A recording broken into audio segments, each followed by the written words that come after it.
One of the most complex and controversial characters in the Marvel Universe is Thanos, who is not just a villain, but also a tragic figure with a philosophical vision. His plan to have the universe may seem like mere destruction on the surface, but it is rooted in deep philosophical principles.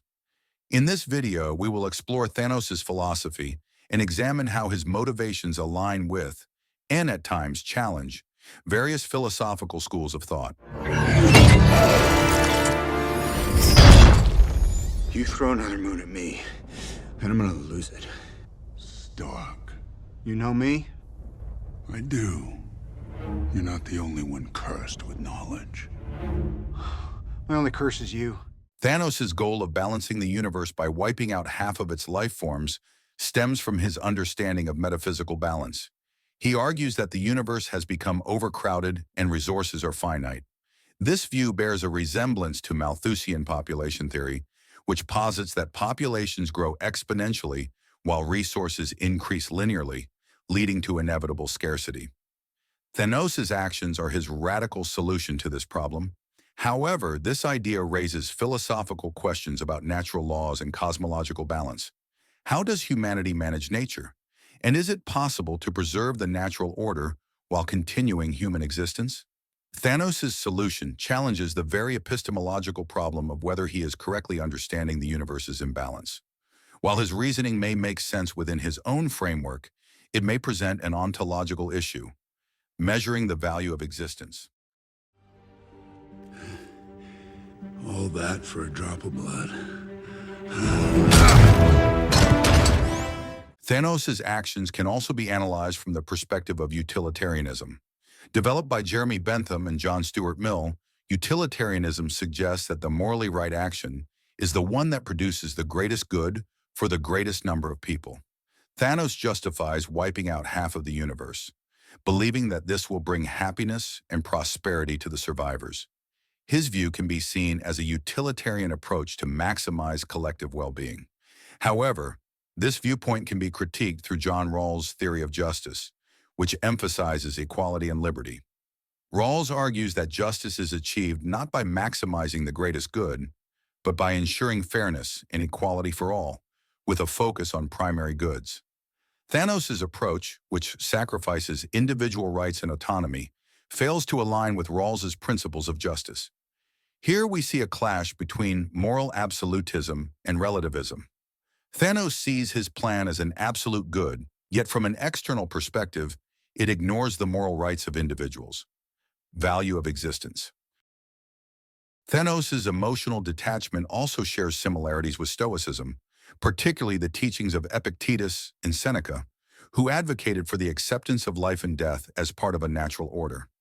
Thanos embodies Stoic ideals in his pursuit of eudaimonia, or living in accordance with nature, to achieve the highest form of human flourishing. His acceptance of loss and death reflects Stoic teachings about apatheia, freedom from passion, and ataraxia, inner peace, which suggests that true wisdom comes from understanding and accepting life's hardships without emotional turmoil. In many ways, Thanos resembles a Stoic tragic hero. He sacrifices personal attachments, such as when he kills his daughter Gamora, for what he believes is the greater good. Yet this raises the question, can a Stoic truly sever all emotional connections so easily? Is it possible for a Stoic to act so ruthlessly, disregarding all personal relationships for the sake of an abstract ideal? The central philosophical question surrounding Thanos' actions is, does the end justify the means? Here we can examine consequentialism and deontology. Consequentialists, such as John Stuart Mill, argue that actions should be judged by their consequences. From a consequentialist standpoint, Thanos' mass genocide could be justified as a means to ensure the survival of the universe. However, Immanuel Kant's deontological ethics challenges this by emphasizing that actions are morally wrong if they violate ethical principles, regardless of their outcomes. Thanos' actions violate the categorical imperative, as they treat individual lives as mere tools for a greater purpose. Thanos' worldview raises the complex issue of whether moral absolutism can ever justify such extreme actions. While he believes he is acting in the best interest of the universe, his actions dismiss fundamental ethical principles. including the intrinsic value of individual life and liberty. Let me guess. Your home? It was. And it was beautiful. Titan was like most planets. Too many mouths, not enough to go around. And when we faced extinction, I offered a solution. Genocide.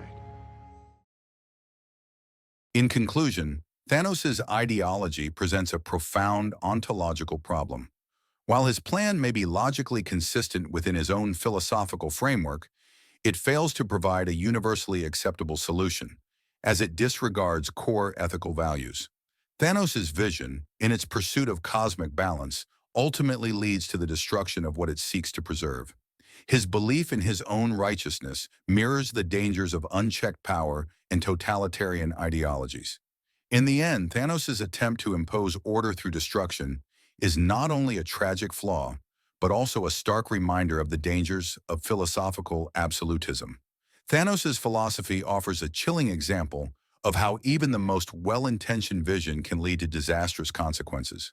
His actions remind us that true balance is not achieved through destruction, but through cooperation, understanding, and respect for the value of life. Piece of cake. Yes, that's all for today's popular culture and philosophy lesson. First of all, thank you for watching. Since there is no place where this channel generates income other than this platform, I would be very happy if you subscribe and like it. In the next video, we will discuss the Matrix philosophy. Don't forget to turn on notifications to be informed about this.